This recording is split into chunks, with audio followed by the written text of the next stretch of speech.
다 눈을 감고 하나님을 바라보시기 바랍니다. 하나님께서 여러분 한 분 한 분을 불꽃 같은 눈으로 보시면서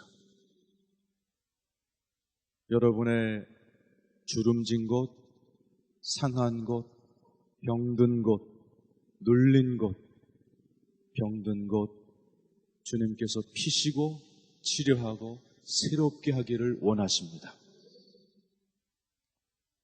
우리 한 번 더 기도할 때 하나님 성령님을 통해서 오늘 나를 수술해 주시고 치료해 주시고 오늘 말씀 듣는 가운데 계시의 영을 부어주셔서 이 부분이구나, 여기를 내가 다루어야 되는구나, 이 부분이 치유되는구나, 이런 깨달음이 있게 하여 주옵소서.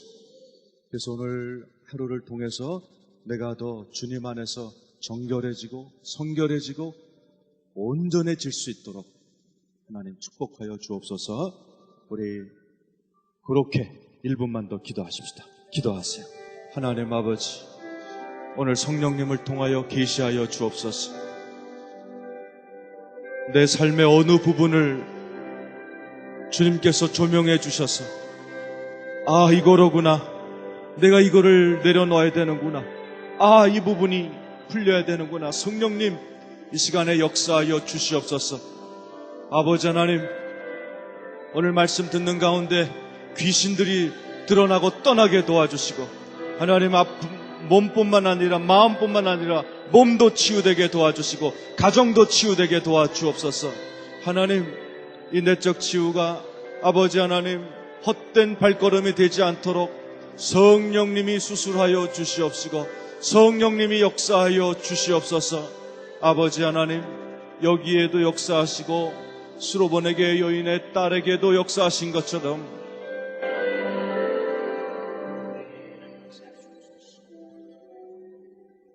하나님 아버지, 이 내적 치유 세미나가 헛되지 아니하도록 성령님께서 한 분 한 분에게 역사하여 주옵소서. 수로보내게 여인이 주님 앞에 나와 기도할 때 그 자리에 없었던 딸이 먼 곳에서 치유받았던 것처럼 하나님 아버지, 여기서 기도하는 어머니 아버지들의 기도를 들으시고 자녀들에게도 역사하여 주시고 가정에도 역사하여 주시고 하나님 아버지, 이 자리에 계신 한 분 한 분을 지금부터 어루만져 주옵소서. 로뎀나무 아래에 있던 엘리야를 천사를 통해 어루만져 주셨듯이 성령님 이제 이 자리에 운행하시면서 한 분 한 분에게 역사하여 주시옵소서. 예수님의 이름으로 기도했습니다. 아멘. 옛날에 조조가요, 자기 부대를 이끌고 가다가 사막을 만났어요. 그래갖고 막 사람들이 목말라가지고 군인들이 목말라서 막 전부 다 목말라 죽기 일보 직전인데 조조가 어떻게 살렸게요? 유명한 이야기인데 삼국지에 나온, 갑자기 부하들한테 매화 그랬어요. 매화가 되게 시거든요.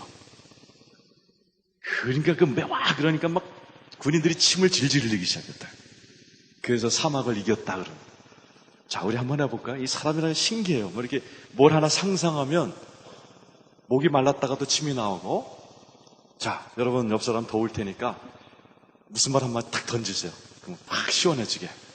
자, 옆 사람한테 한번, 자, 뭐 상상해서 이 옆 사람이 막 시원해질 때까지 한마디 한번 던져보세요.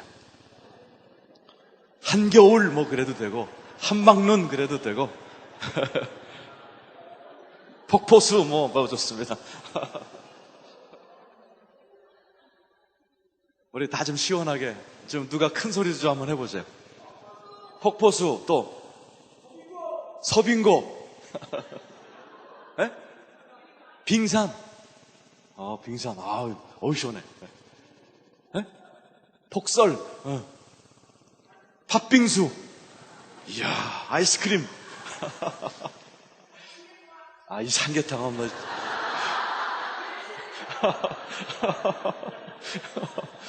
시원해집니다. 자, 우리 성경 하나 보죠. 사무엘상 16장 우리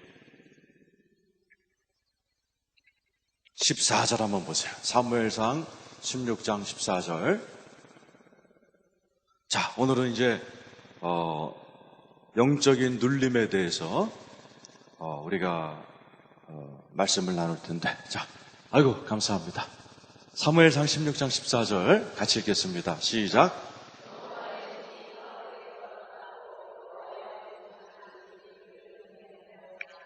예, 오늘은 이 악신 문제에 대해서 얘기할 때, 이 악신, 귀신, 악령에게 시달리는 사람이 되게 많아요. 얼마나 많아졌는지 SBS 방송국에서 BJ 특공대인가? 거기 보면 지금 몇 주째 귀신 들린 사람 얘기가 나와요. 예. 굉장히 많이들 악신, 귀신에게 눌려 있어요. 그런데 텔레비에 나오는 건 아주 강하게 들린 사람들이고, 한 사람이 귀신에게 눌리기 시작할 때 차례가 있습니다. 차례가.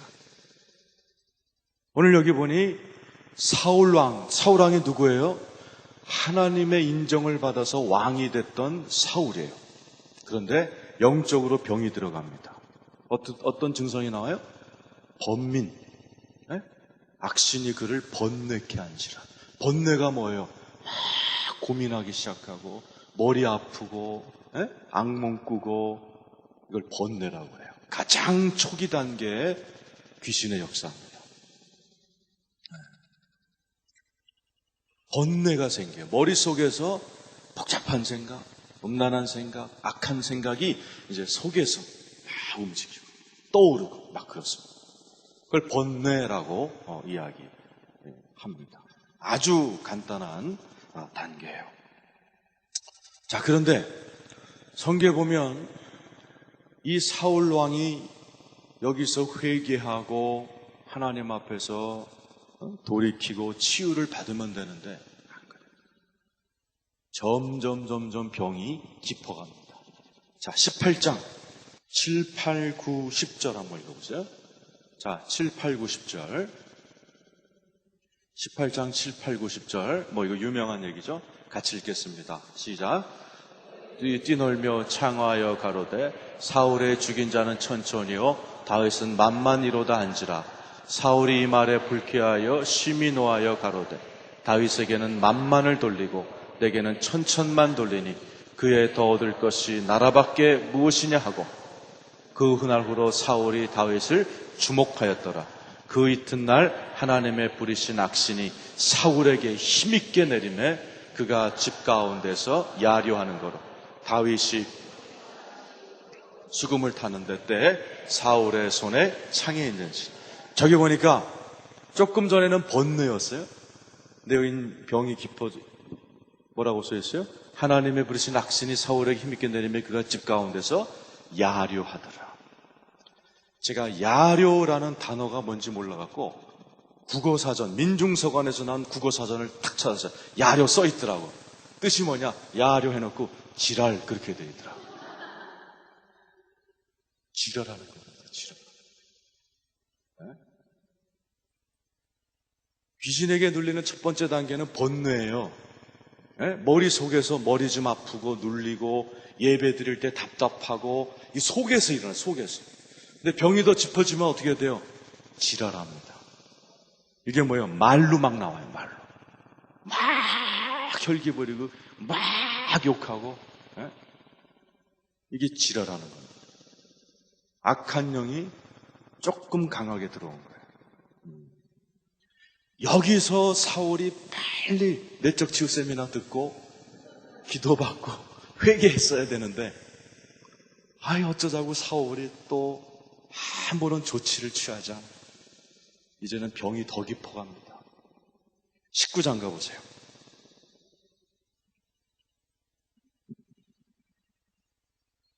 자, 19장 9절 10절입니다. 19장 9절 10절.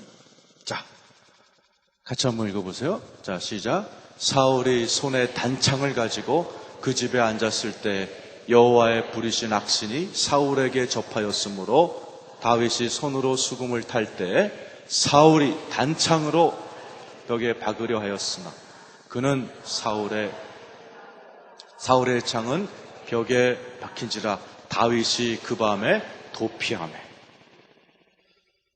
자, 귀신에게 눌리는 첫 번째 단계는 뭐라고 했어요? 번민. 요 속에서만 끙끙 앓고 내가 요즘 왜 이러지? 왜 이렇게 예배 드릴 때 답답하지? 왜 이렇게 옛날에 안 나도 음란한 생각이 떠오르지? 막 이제 번민해요. 그냥 이때 치료하지 않으면 어떻게 돼요? 이제 말로 야료하신다 그래요. 그죠? 이제 말이 막 마귀에게 붙들리기 시작해요. 여기까지도 약한 단계, 여기까지 쉽게 치료가 됩니다. 근데 여기는 뭐예요? 번뇌에서, 말에서, 이제는 뭐예요? 손에서 창을 집어 던지는 거예요. 이 정도 되면 뭐 밥상 집어 던지고, 싸우다가 막 물건 집어 던지고, 이거 뭐예요? 굉장히 악하게 사로잡힌 거죠. 사울이 어떻게 해요? 자기 사위인 다윗에게 창을 집어 던집니다. 집어 던지게 따로 있지, 창을 집어 던져서 여기 보니 다윗이 도피하매. 이때부터 다윗이 13년 동안 도망자가 됩니다.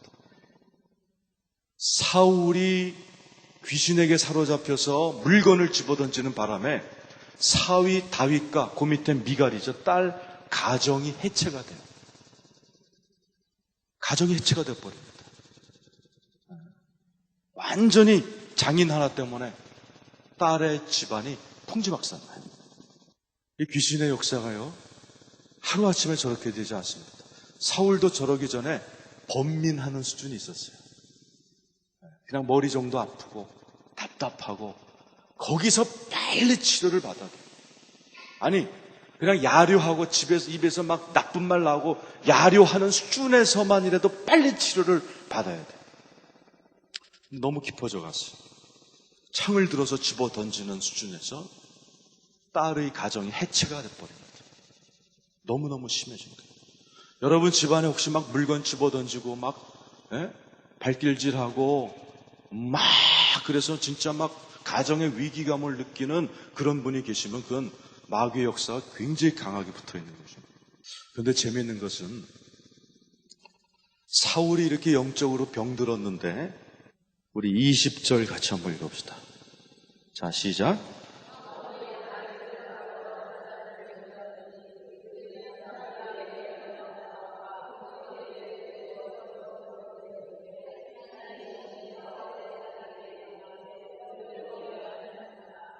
네. 사울이 집에서는요, 막 야료하고 단창 집어던져서 딸의 가정 해체시켜 놓고 밖에 나와서 뭐예요? 예언합니다. 이게 가능하냐? 가능해요. 예언하는 분들 중에 저는 이런 영적 사역하기 때문에 별의별 얘기를 다 듣습니다. 예언 사역하는 중에요, 얼마나 사람들 재산 갈취하고 여자들 몸에 손대고 이러면서도 사역, 예언하는 분들 많습니다. 악하면서도 은사는 나타나요. 그게 신기한 거예요. 은사는 은사예요. 그러니까 은사에 속으면 안 됩니다. 중들도 별합을 이사와 기적을 다 일으킵니다. 영적인 세계이기 때문에 그래요. 보세요. 사울이 집에서 야료하고 단창으로 자기 딸의 집안을 해체시켜 놓고도 버젓이 선지자들하고 같이 가서 예언 사역 쫙 하고 있습니다. 보세요. 23절, 24절 보세요. 읽어보십시다. 시작. 사울이 라마 나요스로 가니라. 하나님의 신이 그에게도 임하시니 그가 라마 나요스에 이르기까지 행하며 예언을 하였으며 그가 또 그 옷을 벗고 사무엘 앞에서 예언을 하며 종일 종야에 벌거벗은 몸으로 누웠었더라. 그러므로 속담에 이르기를 사울도 선지자 중에 있느냐 하시. 보세요. 온갖 악한 짓은 다 하면서도 예언을 한단 말이에요. 그러면 맞습니다. 집에선 개판인데 밖에 나와서 사역 잘합니다.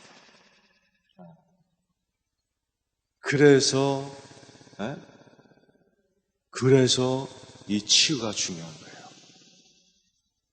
많은 분들이 저것 때문에 자기 자신을 치유 안 받습니다. 봐라, 나 예언한다. 나처럼 예언 잘하는 사람 있으면 나와봐. 그리고 자기는 심한 중병이 걸렸는데도 어디 가서 치유받을 생각은 안 하고 남한테 자꾸 예언해 줄 생각만 하는 거예요. 그런 분들이 치유를 잘 안 받습니다. 영적으로 막 집에서 막 사모님 주워 패고 그래도 설교 잘하는 부흥사들이 얼마든지 있습니다. 집에서 막 자식 새끼 개패듯이 패면서도 밖에 나와서 치유사역 부흥회하고 다니는 분들이 있습니다. 즉 그 얘기하는 거예요. 사울도 점점 병이 깊어져 가는 거예요. 제가 볼 때는 여기서도 회개했으면 사울이 살았을 거예요. 자, 병이 더 깊어갑니다. 자, 우리 쪽 뒤로 넘어가 보세요. 사무엘상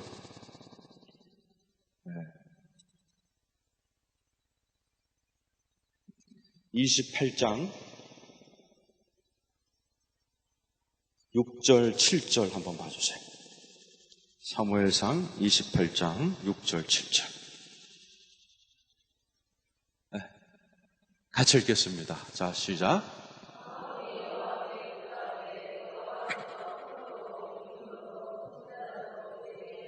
네, 저기 보세요. 이게 뭐예요? 영적으로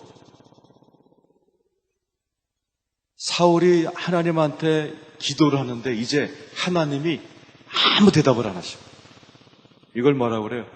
영적 먹통이 되는 겁니다. 어제 제가 영에 치유하면서 영의 세 가지 기능 얘기했어요. 그 중에 하나가 양심, 직관, 영교. 하나님과 교제하는 게 인간의 영인데 이제 뭐예요? 그 영이 완전히 화인 맞아 망가져 버린 거예요. 그랬더니 아무리 기도를 해도 응답이 없는 거예요. 제가 어떤 목사님을 도와드렸는데 그 목사님이 그런 얘기를 하세요. 자기는 머리에 뚜껑 같은 게 하나 덮여 있어갖고 아무런 응답이 없다는 거예요. 그러니까 눈도 반쯤 감겨 계시더라고, 목사님. 그 왜 그랬냐 그랬더니 이런 성적인 범죄를 하셨어요. 그 다음부터 이 머리에 뚜껑 같은 게 씌워져가지고 하나님과 교제가 안 되는 거예요. 사울이 그러네, 사울이 여호와께 묻자오되 하나님이 역사를 안 하시는 거예요. 그러더니 어떻게 돼요? 우림으로도 선지자라도 그에게 대답하지 않아요. 성경에 보면 왕은 항상 그 옆에 제사장이 도와주고 선지자가 도와줬어요. 저기 우림은 뭐예요? 우림과 둠빔은 대제사장 가슴판에 있던 거였어요. 그래서 왕이 바쁘기 때문에, 얼마나 왕이 바빠요. 하나님께 기도할 시간이 없을 때 대제사장이 대신 기도하면서 하나님의 뜻이 우림과 둠빔으로 나타나는데, 사울 왕은 이제는 대제사장이 기도해줘도 응답이 없어요. 본인은 말할 것도 없고, 본인 기도는 옛날에 끝났고, 옆에서 신령한 제사장이 기도를 해줘도 하나님이 침묵하시는 거예요. 또 뭐예요? 왕들은 선지자가 있었어요, 항상. 선지자가 누구예요? 예언자. 하나님과 딱 집회하는 그런 예언자들이 왕에 딱 붙어 있었어요. 근데 이제는 그 선지자가 사울을 위해 중보해도 하나님이 아무 응답을 안 하시고 영적으로 끝나버리고 있습니다. 사울이 여기까지 가면 안 되는 거예요. 사울도 처음엔 어떤 사람이었어요? 하나님이 사무엘에게 사울을 지명하여 세웠던 왕이었어요. 그런 사울이 완전히 먹통까지 돼버린 거예요. 인간으로서 완전 끝난 겁니다. 그랬더니 이 7절에 어디로 가요? 신접한 여인에게 가는 거예요. 가서 뭐해요? 사무엘을 불러달라 그래요. 여러분, 크리스찬들 중에도 얼마나 점을 많이 보러 다니는지 몰라요.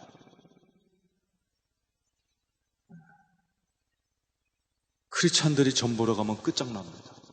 오늘도 여기 보면 신접한 여인 찾아갔던 사울이 조금 있다 죽습니다. 데려가지 않아요. 영이 끝났기 때문에 이제 더 이상 살 수가 없는 거예요. 하나님이 데려가 버리십니다. 어떻게 데려가요? 아들하고 같이 전쟁에서 같이 개죽임 당하는 거예요. 자, 인간의 영이 망가지는 단계 배웠어요. 첫 번째가 뭐예요? 번뇌. 악신에게 눌릴 때 첫 번째 증상이 뭐예요? 머릿속에 번뇌가 나타. 두통이 찾아오고, 아까 그 목사님처럼 머리에 뚜껑 같은 게 쓰여지는 것 같고, 막 가슴이 답답해오고, 자꾸 막 음란한 생각이 떠오르고, 악한 생각이 떠오르고, 예배 드릴 때 막 그냥 싫고. 귀신에게 붙들리면요, 예배 드릴 땐 굉장히 기분이 안 좋다가 나가면 상쾌해집니다. 거꾸로. 악신에게 눌려서 그래요. 요때 치유받는 건 금방 받아, 금방. 그냥 하루만 금식하듯, 그냥 누구 기도 많이 하는 분하고 같이 손잡고 기도만 해도 이때 나갑니다. 근데 그걸 안 하는 거예요, 사람들이. 신학이 너무 이상해져가지고, 무슨 기독교인이 귀신 들리냐, 이딴 신학을 해가지고, 사람들이 눌려 있어서 금방 기도하면 금방 나가는데, 그것을 안 하는 거예요. OMF 선교단체에서 만든 산비라는 책이 있습니다. 중국의 전설적인 선교사분의 간증이에요. 그분이 원래 스코틀랜드 장로교회 목사였어요. 그 양반이 중국에 갔습니다. 너무나 영국에서 성공한 목회자였기 때문에 누구든지 그가 성공하리라고 믿었어요. 그런데 이게 웬일이에요? 10년 동안 한 명도 전도 못했습니다. 패배감에 사로잡힌 이분이 이제 자살 충동에 시달립니다. 그러던 어느 날 보다 못한 어머니가 잡지 하나를 보내줬어요. 잡지책 커버 스토리가 내 이름으로 귀신을 쫓으라 했어요. 그분이요, 그 잡지를, 이런 쓰레기 같은 잡지, 왜? 스코틀랜드 장로교회 신학에 의하면 그 말도 안 돼요. 무슨 기독교인이 귀신 들립니까? 집어던졌는데 어느 날 진짜 자기가 죽고 싶더라는 거예요. 그래서 지푸라기 씹은 심정으로 그 책을 읽어보니까 예수의 이름으로 귀신을 쫓으라. 그래갖고 자기가 반신반의하면서 자기 자신을 향해서 기도를 한 거예요.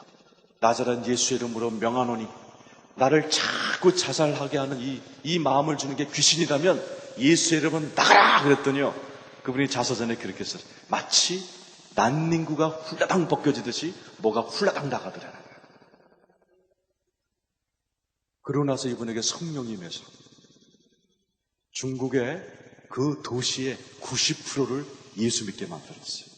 전설적인 선교사거든요. 여러분, 악한 게 붙어 있으면 성령님의 역사가 잘 임하지 않아요. 첫 번째가 뭐라고 그랬어요? 번뇌. 두 번째, 야려. 야려가 뭐라고 그랬어요? 지랄. 이런 건 잘 외우신단 말이에요. 그죠? 사무엘상 16장은 사울이 번민하더라. 그죠?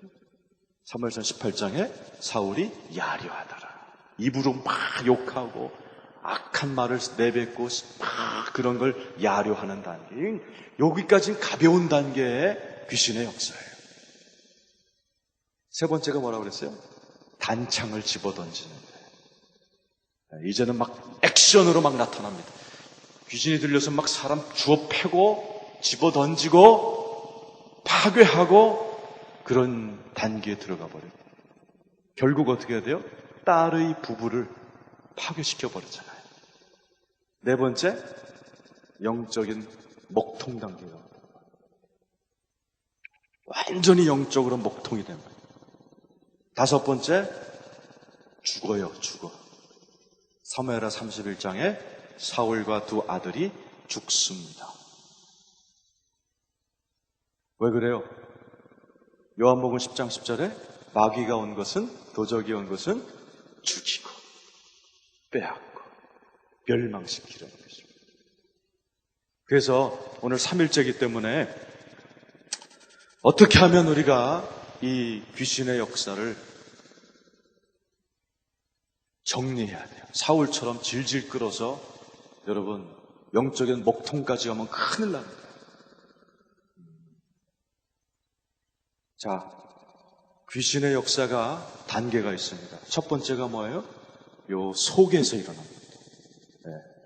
악몽을 꾸고 몇 가지 증상에서 1단계 악몽을 꾸고 머리에 두통이 오고 가슴에 통증이 오고 네. 생각이 이상한 게 들어오고 이게 뭐예요? 약한 아주 초기 단계의 영적인 눌림입니다. 여러분 가운데 그런 분 계시면 이따 우리 기도할 때 그런 분들은 빨리 나 이런 눌림이 있는 것 같다고 얘기하셔야 돼요. 그런 건 아까 우리가 조를 짜서 서너 명이 기도해주면 금방 나가버려요.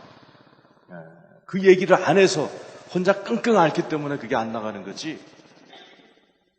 혼자선 천을 쫓지만 둘은 만을 쫓습니다. 혹시 그래서 저도 마찬가지고 치유사역하는 분들은 우리끼리 그래요. 우리는 걸레야, 우리는 걸레. 왜?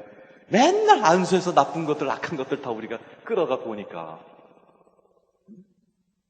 우리들도 기도를 많이 받아야 된단 말이에요. 자, 두 번째 단계가 뭐라고 그랬어요? 욱 하고 혈기 부리고 말로 독한 말을 해내는 단계예요. 세 번째 단계는 액션으로 나타난다. 차고 주워 패고 집어던지고. 네 번째 단계는 뭐예요? 이때부터 뭐예요? 아웃 오브 컨트롤. 컨트롤이 안 돼요. 컨트롤이 안 돼요. 이때부터 영이 망가지고 컨트롤이 되지 않습니다. 마지막이 뭐예요? 사망. 그래서 처음 두 단계는 아주 가볍고 이 처음 두세 단계만 해도 아까 뭐라고 그랬어요? 사울이 세 번째 단계에 있으면서도 예언사역 할 수 있어요. 세 번째 단계 정도까지는 아무도 눈치 못 채게 사역 얼마든지 가능합니다. 이 말은 뭐예요? 세 번째 단계까지는 얼마든지 치유할 수 있는 거예요.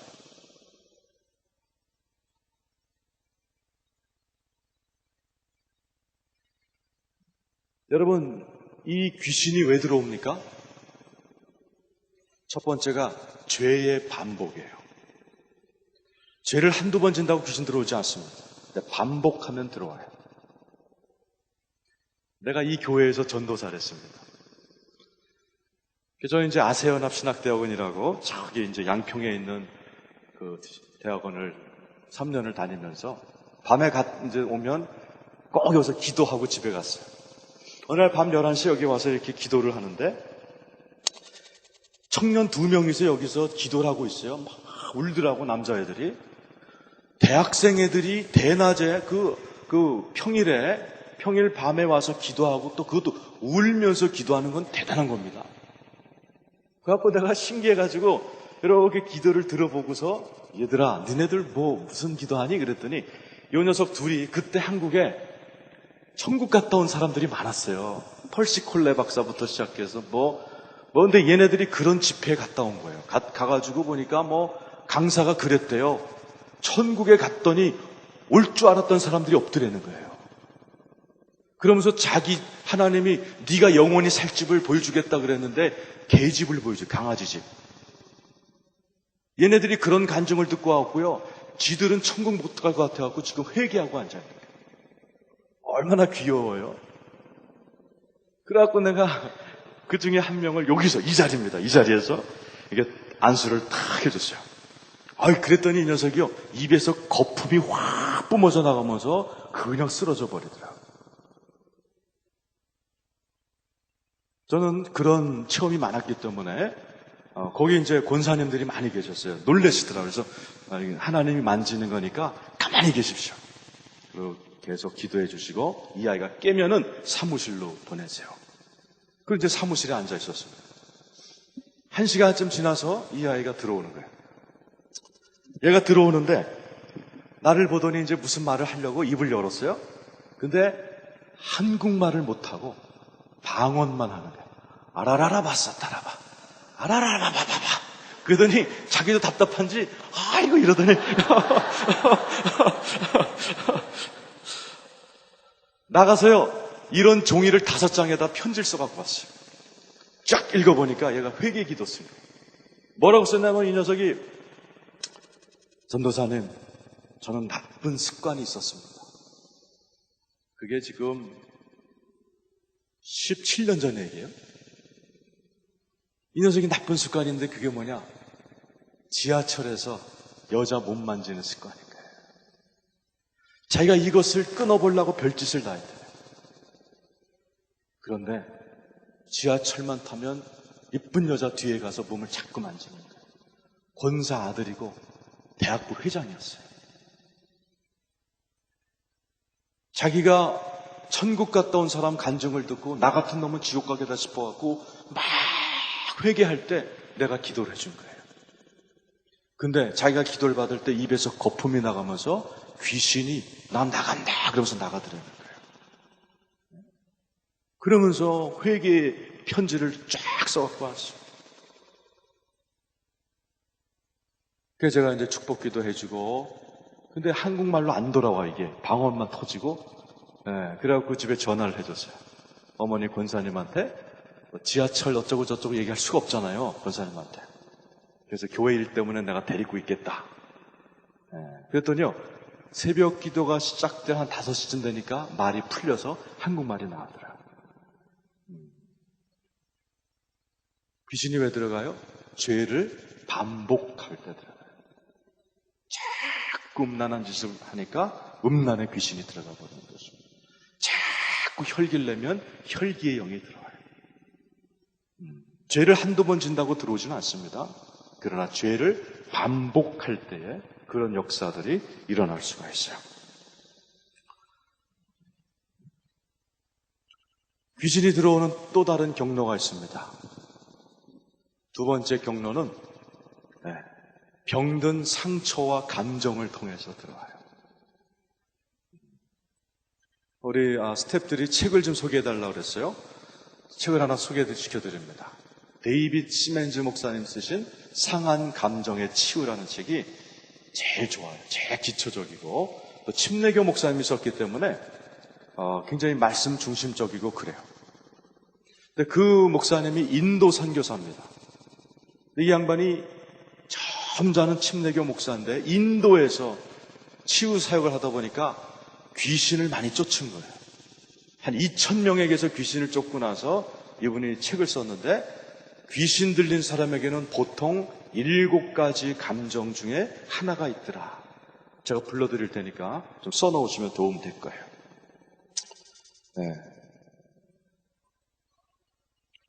첫 번째가 분노, 두 번째가 적대감, 세 번째 열등감, 네 번째 지나친 염려, 다섯 번째 죄책감, 여섯 번째 열등감. 했어요? 첫 번째가 뭐였어요? 두 번째, 세 번째 열등감, 네 번째 지나친 염려, 다섯 번째 죄책감, 여섯 번째 불안감, 지나친 불안이죠. 불안과 두려움. 일곱 번째가 한 맺힌 거.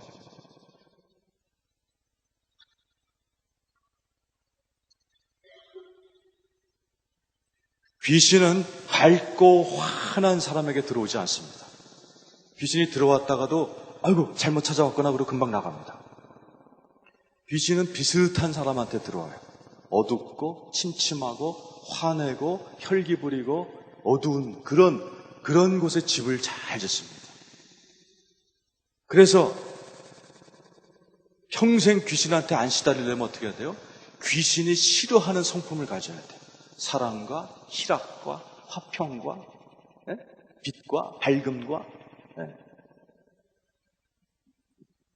여러분, 교회는 성령을 모시는 곳이고 무당집은 귀신을 모셔요. 우리나라 목사님이 6만 5천 명인데 무당이 9만 명입니다. 우리나라 무당집마다 섬기는 신이 있어요. 딱 들어가면 이게 막 무슨 어디는 장군상, 어디는 뭐 부처상 다 있는데 우리나라 무당들이 제일 많이 섬기는 영이 무슨 영이냐면 최영 장군이에요. 최영 장군. 최영 장군, 이성계한테 단칼에 모가지 날라서 죽은 30대 초반에 요절한 최영 장군입니다. 왜 무당들이 최영 장군을 모세요? 한이 많을수록 강한 귀신이 붙어 있다고 믿는다. 이게 귀신의 속성을 우리가 알 수 있는 하나의 힌트입니다. 내 마음에 한이 많을수록, 어두움이 많을수록 귀신이 틈타기 좋아요. 그래서 성경에 보면은 너희가 화를 내어도 해가 지도록 분을 품지 말라. 그 다음 구절이 뭐예요? 마귀가 틈을 탈까 두려워하라. 우리가 화를 낼 수 있어요. 그러나 분을 품는다는 게 뭐예요? 반복적으로 분을 품는 거예요. 그때 그것이 마귀가 들어오는 틈이 뭐예요? 그게 우리나라 말로 마귀집입니다. 마귀집 든다는 얘기예요. 지금 여러분, 어떤 분들은 이 얘기를 들으면서 지금 속으로 마음만 바꿔도 귀신이 그냥 나갑니다. 스스로 지금 말씀을 들으면서도 내가 이러지 말고 밝게 생각해야지, 긍정적으로 생각해야지, 내가 이 어두움을 버려야지, 그런 마음만 먹어도요, 악한 것이 금방 나갑니다. 그 마음이 그렇게 중요한 거예요. 그래서 성경에 죽고 사는 것이 마음에 달려있다라고 했습니다. 지금 여러분 말씀을 들으면서요, 여러분 마음을 혹시 귀신이 좋아하는 마음 품고 앉아 계신 분은 빨리 그거 회개하시고, 귀신이 싫어하는 마음을 빨리 만드셔야 돼요. 밝고 환하고 사랑하고 충만하고 희락이 있고 기뻐하고 찬양하고 이런 마음을 내가 누리면요, 귀신이 왔다가도 어이구 이건 내가 다른 집 찾아왔네 그리고 옆 동네로 갑니다. 그러니까 여러분 지금 마음이 대단히 중요한 거예요. 자, 세 번째로 귀신이 들어오는 경우가 부모의 죄 때문인 경우가 많아요. 부모님의 죄 때문에 귀신이 들어온다. 그게 참 무서운 얘기죠, 사실은. 제가 전문대학교를 7년째 졸업 못하는 청년을 기도해 줬어요. 내가 아는 내적 치유 기법이란 기법은 다 동원해서 뭐 떠오르게 해세요부터 시작해갖고 뭐 물러가라부터 시작해서 별짓을 다 했는데요. 얘가 전혀 먹히지가 않아요. 어떻게 전문대학을 7년을 다니냐? 잘생겼어요. 또 못생겼으면 말도 안 해. 남자애가요. 너무너무 잘생기고 키도 크고 귀공자 같은 아이인데 이 아이가 집중이 안 되네. 공부에 집중을 못하는 거예요. 그래갖고 나도 얘를 몇 번 만나서 안 돼갖고 내가 그랬어요. 너 도대체 내가 해석이 안 된다. 너. 너네 집안 얘기 좀 해봐라. 그랬어요. 아버지가 장로님이래요. 더 헷갈리네 이거. 아버님이 평생 두 가지를 하셨대요. 뭐냐 그랬더니 새벽 예배. 두 번째, 평생 포르노 잡지를 보셨다는 거예요.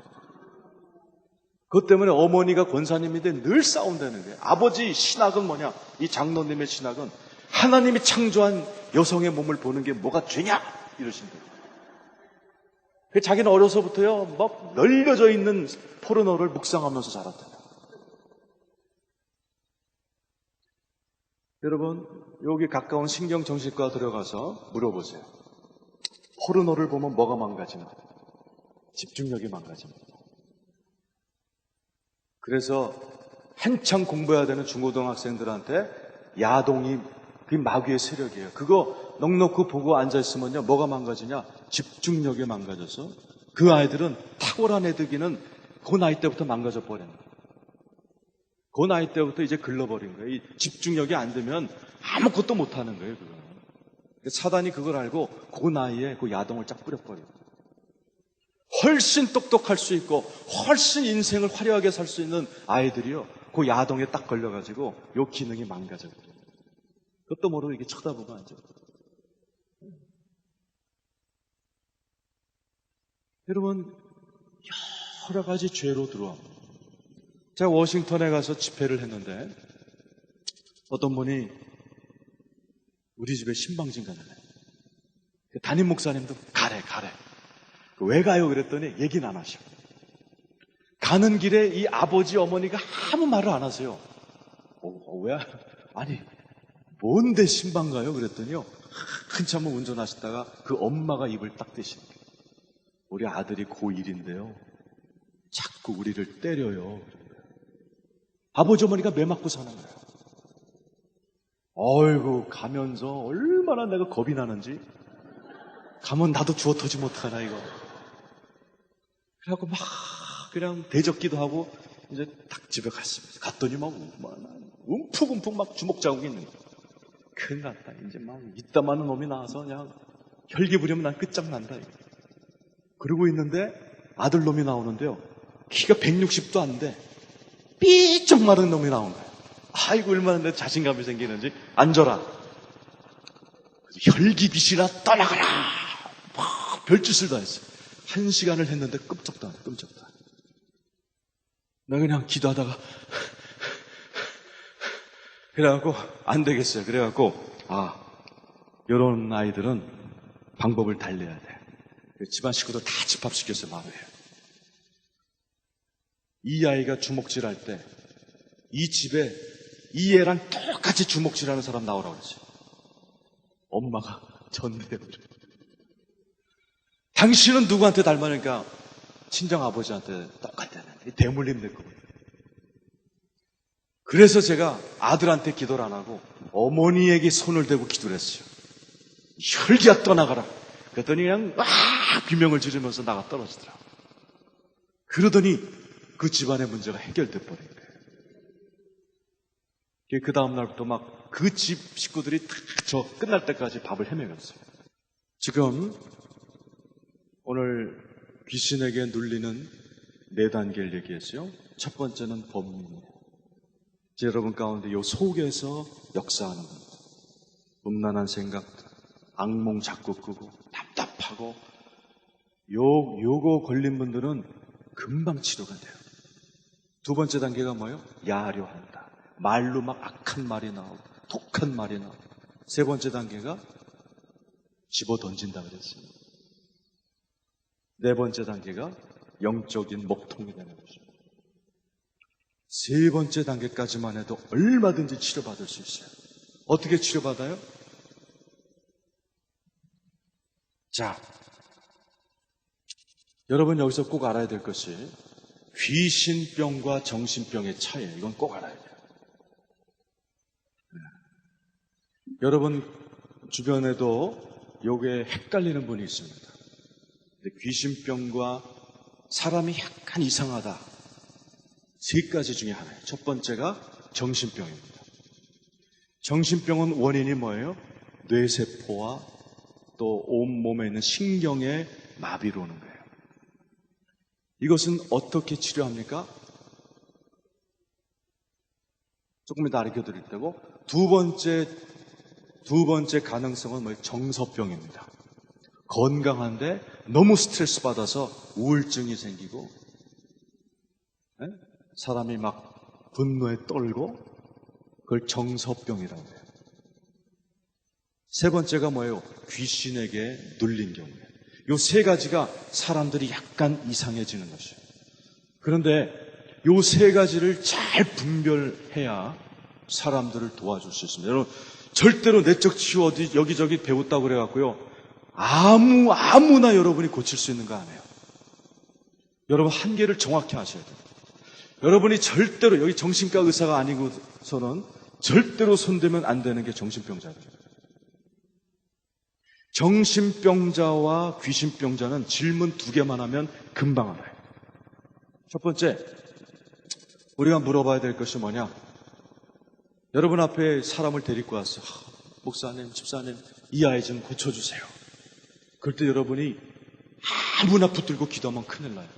분별하셔야 돼요. 첫 번째 질문할 게 뭐냐?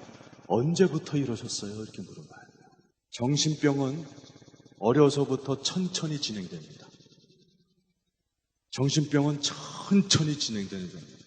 정신분열증 같은 경우는 3대에 걸쳐서 진행됩니다. 그래서 정신분열증을 3대 병이라고 그래요.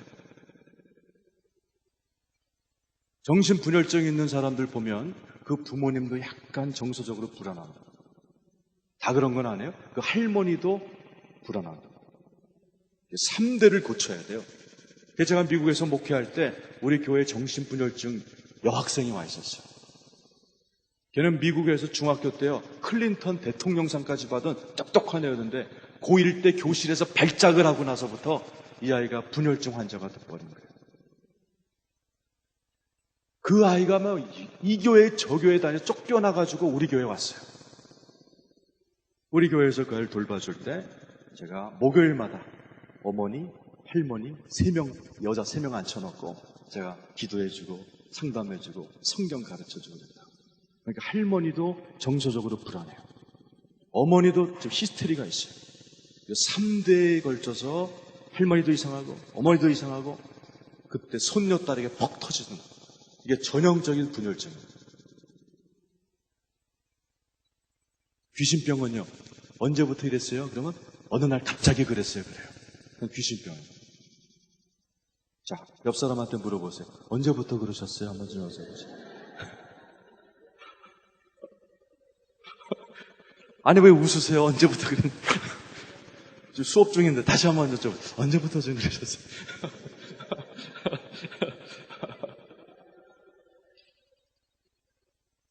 두 번째 물어보면은 대부분 분별됩니다. 두 번째 질문은 뭐냐? 대화가 가능하신가요? 이렇게 물어봐요. 제가 어떤 분의 부탁으로 어떤 여자분을 이제 도와달라고 그래서 이제 그 집에 갔습니다. 자기 처제가 너무 지금 도움이 필요하다 그래서 제가 갔어요. 갔더니 한 50 중반 된 아줌마가 그 집에 이렇게 나오더라고요. 보니까 추리닝 바지 반쯤 올라가 계시고 이렇게 안경을 쓰긴 썼는데 소꿉장난 안경 큰 거 하나 쓰셨어요. 그 날 만나서 얘기하는데 이분이 뭐라고 하시냐면, 내가 이순신 장군하고 임진왜란때 싸우고 바로 2차 대전에 투입됐다고 자꾸 그러시더라고요.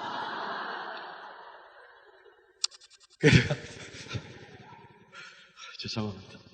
제 능력은 여기까지 안 됩니다. 빨리 좋은 정신병원에 가서 약물 치료 꼭 받으셔야 될 것 같습니다. 제가 그러고 나왔어요. 절대로 여러분, 대화가 안 되는 분은 절대로 건드리면 안 됩니다. 책 하나 소개해드려요.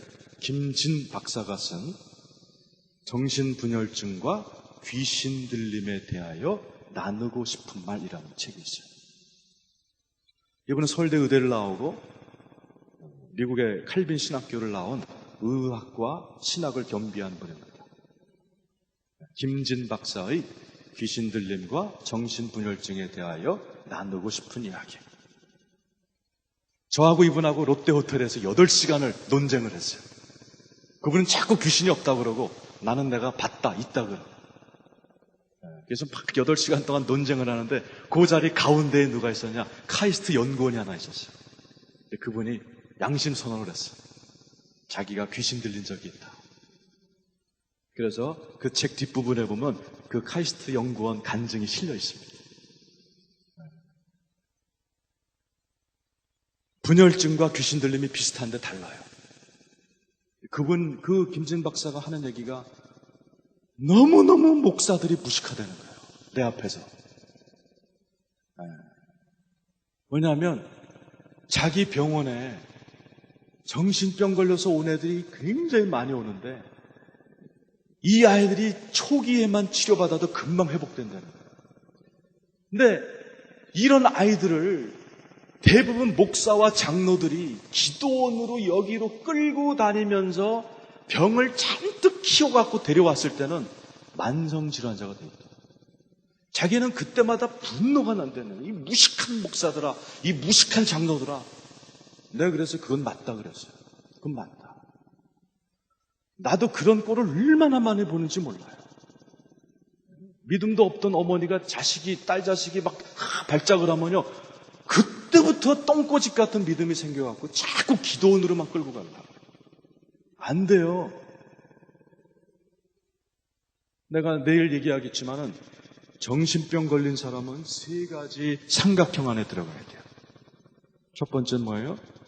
좋은 약물을 만나야 돼요. 요즘 정신병이 굉장히 개발이 돼서 분열증 같은 거는요, 거의 사회생활 할 수 있을 정도로 좋은 약들이 많이 나왔어요. 그리고 의사들 중에 기도하고 성령 충만한 의사들이 얼마나 많은지 몰라요. 첫 번째가 병원입니다. 두 번째는 가족이에요. 가족이 끝까지 포기하지 않고 사랑으로 껴안아야 돼요. 세 번째가 뭐예요? 영적인 도움받는 교회를 잘 만나야 돼요. 중보해주고 기도해주고 신방 가지고 요 세 가운데 들어가야 돼요. 말씀 정리합니다. 두 가지 질문이에요. 첫 번째가 뭐라고 했어요? 두 번째는 귀신 들린 사람은 대화가 무서울 정도로 됩니다. 귀신 들린 사람은요, 귀신같이 알아요. 무섭습니다. 제가 한번 귀신 들린 사람을 우리 장로님들 모시고 갔더니요, 그 귀신이요, 이제 나가기 전에 같이 갔던 장로님들의 영적 상태를 탁탁 얘기해요. 저 장로 담배 펴. 우리 귀신이 안 나고 장로님이 나가시더라고, 방에서.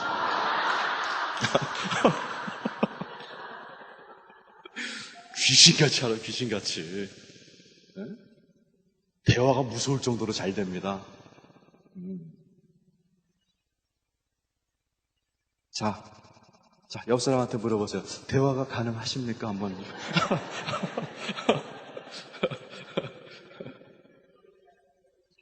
이제 여러분한테 이제 여기 오실 정도 되면 내적 치유 여기만 배운 거 아닐 거죠? 여기저기 지금 배우고 다니신 분들이 이 자리에 오신 걸 제가 알고 있는데, 그러면 교만해지기 쉬워요. 아무나 오라 할 수 있다. 뭐 이딴 식 되면 큰일 나는 거예요. 많이 배울수록 조심해야 돼요. 내 후배 중에 목사인데 합기도, 유도, 태권도 8단인 목사가 있어요. 이 친구가 뭐라고 그러냐면, 어떻게 싸우면은 안 맞냐 그랬더니, 아니요. 싸울 때 주로 맞는 전략을 택한대요. 왜? 자기가 치면 사람 죽는답니다. 그러니까 되도록 자기가 맞는데요. 또 이렇게 8단 정도 되면 낙법, 또 맞는 법을 배운답니다. 마찬가지예요. 영적으로 고단수가 될수록 자기가 할 수 없는 영역을 잘 알아야 돼요. 절대 손 안 대야 될 게 정신질환자들이에요. 여기에 혹시 저한테 정신질환자를 데리고 오면 제가 똑같은 얘기를 해요. 그 부분은 제가 손댈 수 없어요. 삼각형 안에 들어가시라고 제가 얘기합니다. 좋은 의사, 좋은 교회, 좋은 가족. 요 세 삼각형 안에 들어가서 그 안에서 기도받고 약물받고 좋은 사랑을 받으면 굉장히 많이 좋아집니다. 그러나 귀신병이 같은 경우는 어떻게 해요? 그건 우리들이 해줘야 돼요. 우리들이 해줘야 돼요. 자, 귀신 잡는 방법이 두 가지입니다. 첫 번째는 스스로 쫓는 축사가 있어요. 그건 이제 쉬는 시간 끝나고 나서 우리가 배울 겁니다. 그건 자기가 자기를 쫓는 거예요. 그래서 특별히 여러분들 가운데 안수 많이 하고 상담 많이 하는 분은 그거를 알고 있어야 돼요. 그래서 기도 많이 하고 안수 많이 하고 상담 많이 한 날, 그런 날은 자기가 스스로 그것들을 스스로 털어내고 스스로 이렇게 턱턱 털어내고 뽑아내고 상쾌함을 유지할 수 있도록 자가 축사를 해야 돼요. 자, 이 신학교에서 강의를 하면서 이제 오늘 이따 나눠드릴 걸 제가 다 나눠드립니다. 그랬더니 우리 교단 신학생 하나가 그런 간증을 하더라고요. 자기가 이제 학교에서 저한테 영적 전쟁 강의를 듣고 자기네 마침 교회에 귀신 들린 사람이 와서 처음으로 귀신을 쫓으신 거예요. 한 50대 중반 되신 이 전도사님이. 그랬더니 진짜 배운 대로 했더니 그냥 귀신이 나가더래요. 근데 그날 밤에 집에 와서 확 눌려버린 거예요. 처음 초보자들은 눌립니다. 밤새 잠을 못 자는 거예요. 머리가 아파갖고. 그래갖고 별짓을 다 했대요. 뭐 물러가라, 뭐 별짓을 다 했대요. 나중에 새벽이 되니까요, 너무나 답답한데, 이 안에서 그분 말로는 똥물이 올라와, 똥물이. 너무 답답하니까. 근데 마침 제가 이따 나눠드릴 그 자가 축사 기도법이 있어요. 7단계. 그거 굉장히 쉬워요. 처음부터 그 읽기만 하면 나갑니다. 읽기만 하면. 그 읽기만 하는데 자기 몸에서 뭔가 스르르 빠져나가더라고요. 그러니 그렇게 상쾌해질 수가 없다니까요. 그게 뭐예요? 스스로 하는 자가축사법. 여기 계신 분들 정도 되면 자가축사하는 법을 배우셔야 되는 거죠. 두 번째 뭐예요? 타인의 도움으로 축사하는 거예요. 그래서 마태, 마가, 누가, 요한에는 대부분 타인 축사예요. 다 예수 이름으로 쫓아주고 남이 쫓아주는 겁니다. 그러나 바울 서신부터는 뭐예요? 자가축사 얘기가 많이 나와요. 두 가지를 다 알고 있어야 돼요. 그러나 축사의 원리는 딱 두 가지입니다. 첫 번째 뭐냐? 풀어줘야 돼요. 풀어줘야 돼요. 마태복음 16장 18절 19절 좀 봐주시겠어요? 마태복음 16장 18절 19절. 자, 이게 축사의 기본 원리예요.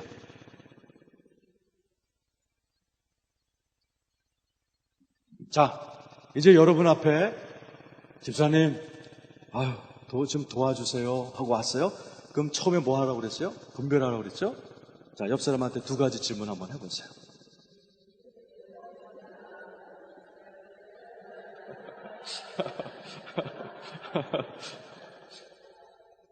네.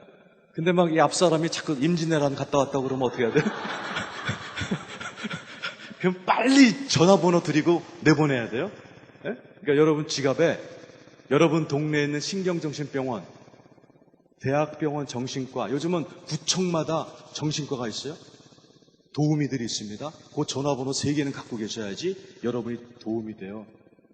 전화번호를 딱 드리고 빨리 여기에 전화해 보시라고 그러셔야 돼요. 만약에 그게 아니고 여러분이 봤을 때 이게 귀신 들림이 확실하다. 그러면 18절 읽읍시다. 시작. 또 내가 내게 이르노니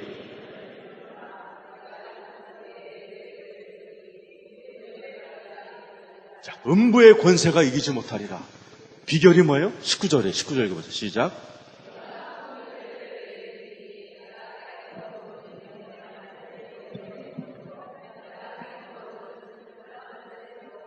네. 두 가지 원리예요. 풀고 내고 하는 거예요.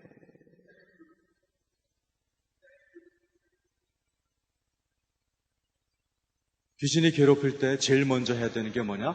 풀어야 돼요. 풀어. 귀신은 그냥 들어오지 않습니다. 맺힌 거 통해서 들어와요.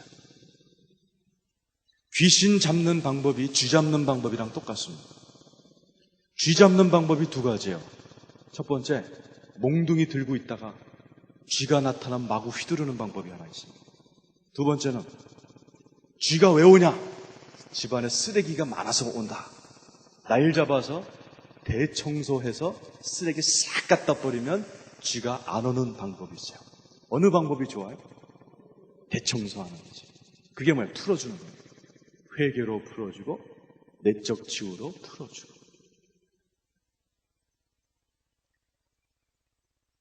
제가 분당에서 어느 집을 갔더니 그 남편이 이제 저한테 도움을 청했어요. 남편이 아니구나. 저기 대전에 요즘 신토부리 내적 치유하는 김종주 장로라고 했어요. 그 양반이 저한테 좀 도와달라고 자기가 아무리 해도 안 되니까 저한테 연락이 오셨어요.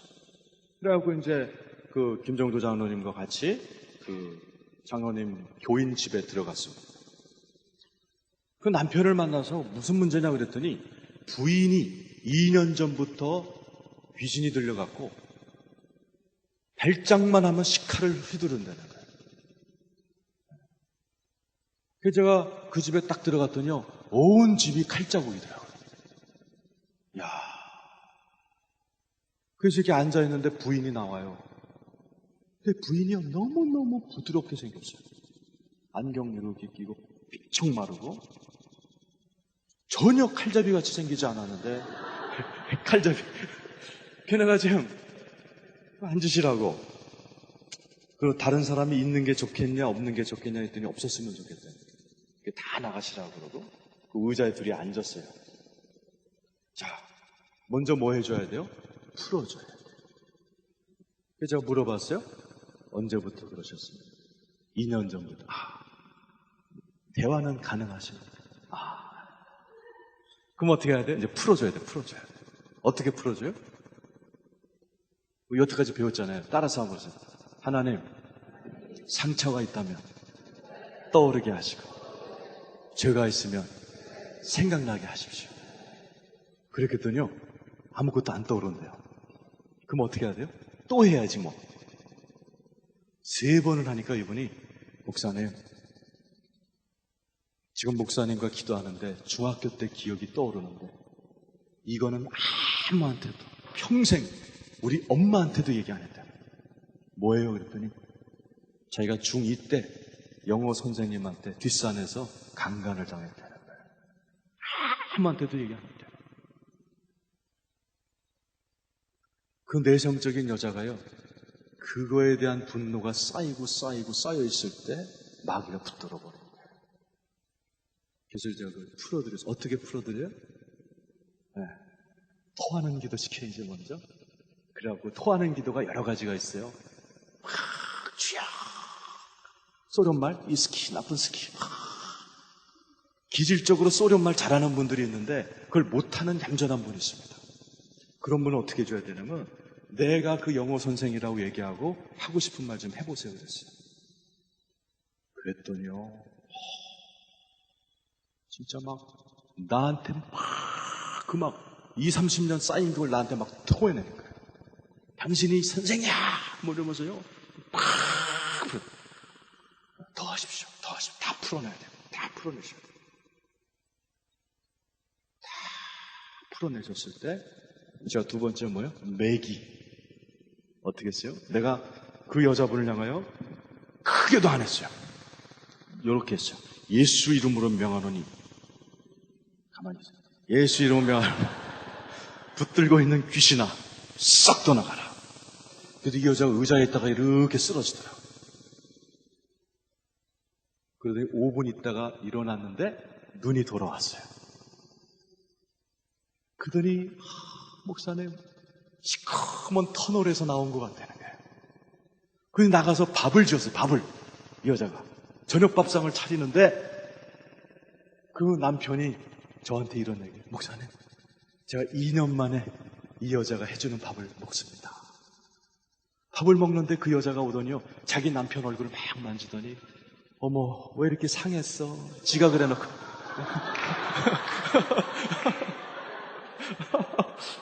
그래서 그 집에 평화가 왔습니다. 이게 뭐예요?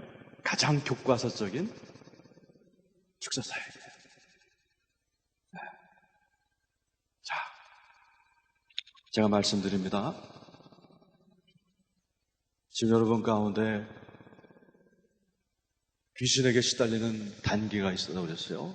사울 얘기를 제가 나눠드렸습니다. 처음에 혼민 단계. 내 속에서 머리 아프고 가슴 아프고 눌리고 악몽 꾸고 악한 생각 들고 우욱하는 거 올라오고 그런 수준. 얕은 눌림이라고 그랬어요. 두 번째 뭐 야료. 입에서 막 저주가 나오고 이혼해! 뭐나 쥐야! 서야! 한번 야료하는 야료. 우리나라 말로 뭐라고 그랬어요? 지랄하는 분들. 세 번째 막 집어던지는 분들. 여러분, 오늘 내가 무슨 강의 하려고 기도하다가 이걸 하기로 했어요. 왜? 이 가운데 있단 말이에요. 그 치료될 분이. 여러분 잘 들으세요. 여러분이 오늘 치료하지 않으면 이거는 깊어져 갑니다. 지금 여러분이 그 문제 해결하지 않고 1년, 2년 지나보세요. 어떻게 돼요? 영적 먹통되기 쉽습니다. 그러니까 어떻게 해야 돼요? 따라서 합시다. 열렬히 회개하자. 열렬히 회개해야 돼요. 그래서 그거 털어버리셔야 됩니다.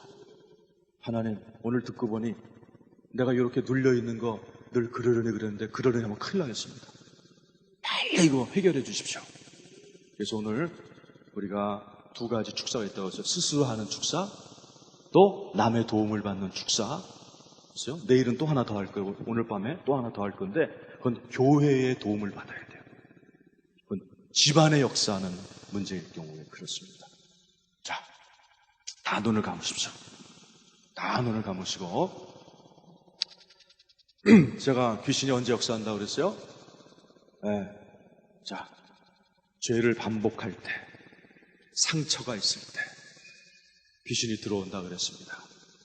저도 4년 동안 정신병원 다닐 때 8개월 동안 용서하는 기도를 했어요.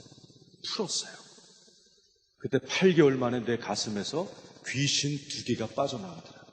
그날 제가 정신병원에서 해방됐습니다. 나도 그때 알았어. 나같이 잘생긴 사람한테도 귀신이 들어온다. 나 그날 그걸 깨달았습니다. 마찬가지. 자, 오늘 이 시간에 기도할 때 첫 번째 푸는 기도 먼저 할 거예요. 자, 이 시간 여러분 다 눈을 감으시고 먼저 풀어야 되는데 뭘 풀어야 되느냐? 회개 기도 먼저 하세요. 자, 저를 따라서 합시다. 하나님, 상처가 있으면 떠오르게 하시고 회개할 죄가 있으면 생각나게 하시옵소서. 자, 우리 배웠으니까 따로 하지 않습니다. 회개할 거 먼저 회개하세요. 반복적인 죄들, 반복적으로 음란하고, 반복적으로 혈기내고, 반복적으로 여러분 했던 것도 이 시간에 회개하세요. 빨리 회개하세요. 입을 열어 기도하세요. 자, 기도 시작하세요. 절 따라서 하세요. 하나님, 귀신이 붙들고 있는 꼭 치료돼야 될 상처가 있다면 떠오르고 생각나게 하십시오. 자, 이 시간에 이 기도를 반복해서 기도하고 여러분 떠오르는 생각이 있으면 어떻게 하라고 그랬어요? 네, 토하는 기도 하라고 그랬어요. 자, 이 시간 우리 주여 한번 부르고 하나님 떠오르고 생각나게 해주십시오. 떠오르신 분은 먼저 토하는 기도를 하나님께 드리십시오. 우리 주여 한번 부르고 기도합니다. 푼 다음에 맺으라 그랬습니다. 쫓으란 말이죠. 아까 OMF 선교사님 얘기했습니다. 스코틀랜드 장로교회 신학을 갖고 있어서 어떻게 예수 이름으로 귀신을 쫓냐 냉소적이었지만 너무 자기가 괴로우니까 자기 스스로를 향해서 혹시 내 안에 자살을 일으키는 귀신이 있으면 나가라 했을 때 난닝구가 벗겨지듯이 홀로덩 떠나고 그에게 성령님이 임하시고 자기 사는 도시의 90%를 예수 믿게 한 그분의 간증을 나눠드렸어요. 이 자리에 계신 분들은 다 건강하시고 훌륭하신 분들이지만 연습 차원이고 내적지 학교에 오셨으니까 이 시간 우리 한번 기도할 때 여러분 오늘 쭉 얘기를 들으셨어요. 영적 눌림의 4단계 번민과 야료와 여러 가지 배우셨는데 여러분 가운데 여러분 집안에 어두움들이 있을 겁니다. 집안에 자꾸 병이 일어난다든지 여러분 머리가 아프다든지 눌렸다든지 음란한 생각이 든다든지 이런 어두움이 있다면 이 시간 예수의 이름으로 악한 것들은 떠나갈지어다. 병만은 떠나갈지어다. 내 머리에 답답하게 하는 것 떠나갈지어다. 한번 우리가 연습을 좀 했으면 좋겠어요. 이 시간은 주여 하지 말고 예수의 이름으로 명하노니 하고 왕같이 명령하는 기도를 드릴 텐데 구체적으로 여러분 속에 있는 또 여러분 가정에 있는 어두움을 불러가면서 우리 집안에 싸움을 일으키는 것들아 떠나가라. 음란한 생각 넣어주는 것들아 떠나가라. 가슴을 답답하게 하는 것 떠나가라. 이런 식으로 명령 기도하십시다. 시작합시다. 예수 그리스도의 이름으로 명하노니 내 머릿속에 역사는 악한 것들아 떠나갈지어다. 가슴을 답답하게 하는 것들아 떠나갈지어다. 우리 집안에 역사하는 것들아 떠나갈지어다. 나자렛 예수 그리스도의 이름으로 물러가라. 물러갈지어다. 예수 그리스도의 이름으로 물러갈지어다. 나자렛 예수 그리스도의 이름으로 물러갈지어다. 나자렛 예수 그리스도의 이름으로 물러갈지어다. 사울이 자기의 영적 질병을 그냥 놔뒀을 때 번민에서 야로로, 야로에서 폭력으로, 폭력에서 영적 목통이 되어서 신접한 여인 신세나 지는 그러다 죽어가는 모습을 봤어요. 우리에게 경고입니다.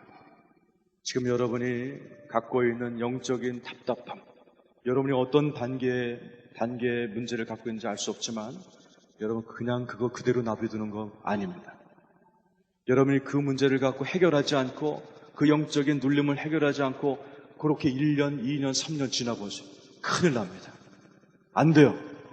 여러분, 이 시간 마지막 기도할 때 하나님 어떤 방법을 쓰셨더라도, 어떠한 역사를 하셨더라도 영적인 상쾌함을 회복시켜 주시고 내 몸에서, 내 마음에서, 영에서 더러운 것들이 다 떠나가게 도와주시옵시고, 또 여러분의 자녀들, 배우자들 생각하면서 그들에게도 다 떠나가도록 영적으로 마귀가 완전히 빠진 그런 영혼, 그런 가정을 하나님 갖게 해주시옵소서. 우리 마지막으로 우리 기도하고 좀 쉬도록 할지, 우리 주여 한번 부르고 마지막 기도합니다. 오늘 사울 왕이 영적으로 번민해서, 그 다음에 야료로,